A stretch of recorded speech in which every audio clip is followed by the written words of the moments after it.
Sa po mbërrita në Barcelonë dhe ndjesia e parë, ky qytet ka një energji ndryshe. E nisa ditën si gjithmonë me një kafe, dhe besoj kjo që gjeta duhet jetë një nga kafet më të mira në qytet, tek Nomad Coffee. Barcelona ka një kulturë kafeje super. Pastaj thash të humbas pak rrugëve, sepse këtu kështu zbulohet më bukur qyteti. U futa në Gothic Quarter, një zonë që daton që nga koha romake, rrugë 2000 vjeçare dhe në çdo cep gjen detaje të vogla, obore të fshehura, dyqane lokale, një vibe komplet tjetër. Më pas ndalova për diçka të shpejtë për të ngrënë tek La Boqueria. Ky treg është një nga më të vjetrit në Europë. Pro tip, mos u ndal të hyrja, futu më thellë për ushqimet më autentik. Vazhdova shëtitjen në La Rambla, rruga më e famshme këtu, edhe pse turistike duhet ta përjetosh të paktën një herë. Por interesant është që vendasit zakonisht e shmangin. Për drek doja diçka pak më të veçantë, kështu që zgjodha El Nacional. Është një hapësirë super interesante me disa restorante brenda, secili me stilin e vet. Dhe sigurisht nuk mund të mungonte një koktel.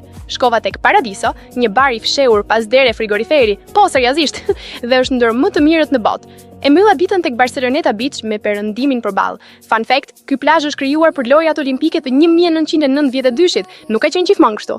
Dhe kështu shkoi dita ime e parë në Barcelonë. Por besoni albën tuaj, dita e dytë është edhe më e bukur.